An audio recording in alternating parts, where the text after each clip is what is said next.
నా పేరు పద్మావతి అండి. మా గుంటూరులో ఒకతను ఒక మనీ విషయంలో ప్రాబ్లం అయ్యి సార్‌తో ఫోన్‌లో ఫస్ట్ మాట్లాడడం జరిగింది. మేరుగు నాగార్జున గారు ఎక్స్ మినిస్టర్. సరే ఫోన్‌లో మాట్లాడితే, సరే మాట్లాడతానని చెప్పి ఒక 4, 5 రోజుల తర్వాత అతనే ఫోన్ చేశారు. ఫోన్ చేసి నా ప్రాబ్లమ్స్ అంతా విన్నారు. విని అతను ఉన్న ఇప్పుడు వేమూరు దగ్గర ఉన్న అతని ఆఫీస్ దగ్గర రండి మాట్లాడదాం అన్నారు. ఆ రోజు ఉదయం 8కి వెళ్ళాను.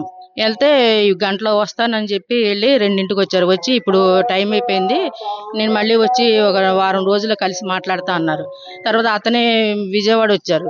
వచ్చి అతని పిఏ మురళీమోహన్ రెడ్డి, మేరుగు నాగార్జున ఇద్దరు వచ్చి నన్ను అతని కారులో ఉండవల్లి దగ్గర తీసుకురావడం జరిగింది. వచ్చిన తర్వాత నా జరిగిన ప్రాబ్లం గురించి చెప్పాను. చెప్తే అతను వేరే రకంగా బిహేవ్ చేస్తున్నారు.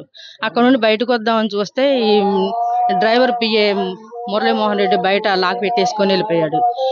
ఇతను నా వల్ల కాలేదు తప్పించుకోవడం. ఇంటికి వచ్చేసిన తర్వాత మళ్ళీ రెండోసారి అతనే వచ్చాడు. వచ్చి జరిగింది నేను తప్పు చేశాను, మీకు హెల్ప్ చేస్తాను రండి అని మళ్ళీ తీసుకొచ్చాడు. రెండోసారి కూడా అలానే చేశాడు. తర్వాత నేను నీతో లైఫ్ లాంగ్ ఉంటానని చెప్పి నా దగ్గర అతని శాఖలో జాబ్ కానీ కాంట్రాక్ట్ వర్క్ అన్నా ఇప్పిస్తానని చెప్పి ఒక 90 లక్షలు తీసుకున్నాడు. ఒక 4 సార్లుగా తీసుకున్నాడు క్యాష్ గానే. ఆ తర్వాత మినిస్టర్ అయిన తర్వాత ఏంటి సార్ మీరు జాబ్ అన్నారు, మీ కాంట్రాక్ట్ వర్క్ ఈ పోస్ట్ ఇస్తానన్నారు, ఏమీ మీ శాఖలో ఏమి ఇవ్వలేదు, నీకు చాలా అన్యాయం జరుగుతుంది, నేను ఇంట్రెస్ట్లు కట్టుకోలేకపోతున్నాను, ఒకటేం ప్రాపర్టీ అమ్మి ఇచ్చాను, చాలా బాధల్లో ఉన్నాను, కనీసం మా అబ్బాయికి జాబ్ అని ఇప్పిస్తానంటే అది కూడా లేదు, నా మనీ లేదు, మినిస్టర్ అయిన తర్వాత కనిపించలేదు, ఒకవేళ ఫోన్ చేసినా నేను వైజాగ్లో ఉన్నానని చెప్తున్నాడు. రీసెంట్గా తెలిసింది ఏంటంటే వైజాగ్లో ట్రైబల్ టీచరు గంగాభవాని అన్న ఆమెని స్లో పాయిజన్ ద్వారా ఆమెని చంపేయడం జరిగింది. ఇక వాళ్ళ పిఏకి ఫోన్ చేసి అడిగిన గంగాభవాని చంపేశాము, ఇక నెక్స్ట్ నువ్వు డబ్బుల గురించి ఒత్తిడి చేస్తే నిన్ను కూడా అలానే చంపేయడం జరుగుతుంది అని అతను అన్నాడు లాస్ట్ వీక్ మాట్లాడితే. నాకు మనీ చాలా అర్జెంట్ అండి, ఈఎంఐలు కట్టుకోలేక మేము మా సైటు ఇల్లు కూడా ఆఫ్ స్టేజ్కి వెళ్ళిపోయింది. దయచేసి సీఎం చంద్రబాబు గారు, లోకేష్ గారు, పవన్ కళ్యాణ్ గారు నాకు మీరే న్యాయం చేయాలి, నా మనీ నాకు ఇప్పించండి, నాకు న్యాయం చేయించండి. జగన్ అన్న ఇలాంటి దిక్కుమాలిన దౌర్భాగ్యుల్ని ఆడవాళ్ళని మోసాలు చేసి చంపేసి వాళ్ళని మీలో ఉంచుకోవడం ఇది కరెక్ట్ కాదు. మీరేదో మంచివారు, వైఎస్ గారి బిడ్డని మేమందరం మీకు సపోర్ట్గా ఉన్నాం. అప్పట్లో మీ దగ్గర ఉన్న వాళ్ళందరూ ఇలాంటి దిక్కుమాలిన వాళ్ళు ఉన్నారు, ఇలాంటి వాళ్ళ వల్ల పార్టీ పరువు మీ పరువు పోయింది, ఇలాంటి వాళ్ళందరూ తీసేసి మాలాంటి ఆడవాళ్ళకి రక్షణ కల్పించండి. అప్పుడే జరిగిందండి, మినిస్టర్ అవ్వకముందు ఎమ్మెల్యేగా ఉన్నప్పుడు జరిగింది. 2020 దాకా జరిగిందండి.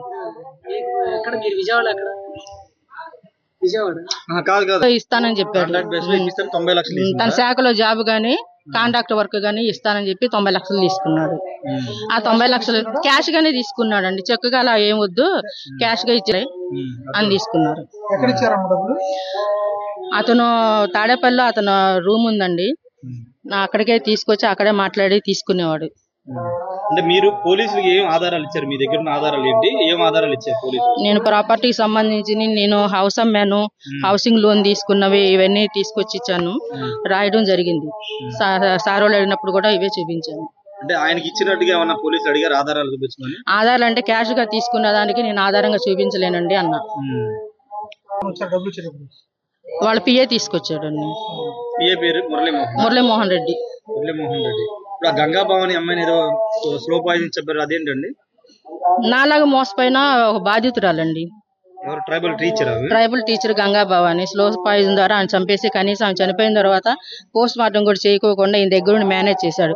నీకు కూడా అలాగే కావాలని అడుగుతున్నా, అది నాకు గిఫ్ట్ అంటండి.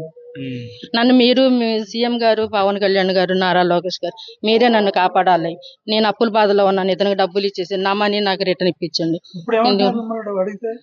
చేసుకొని నా దగ్గర నుండి 1 రూపాయి కూడా రాదంటున్నాడు. మా సార్ మీకేమి ఇవ్వరు, ఇచ్చే మనిషి కూడా కాదు అంటున్నారు.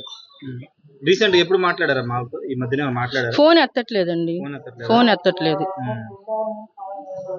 ఫోన్ లిఫ్ట్ చేయట్లేదు. నా దౌర్భాగ్యం ఏంటంటే ఫోన్ రీసెంట్ గా మురికల్లా పడిపోయింది. నేను ఇలా పర్సుతో పట్టుకొని వెళ్తుంటే తర్వాత 2 రోజుల తర్వాత ఇల్లంతా ఎత్తుకొని చూస్తే కాలంలో ఉబ్బిపోయి ఉంది ఫోన్. సార్ వాళ్ళు అదే అడిగారు. ఆ ఫోన్ పోయింది, ఇది వాడేదేమో కొత్త ఫోన్ వాడతాం.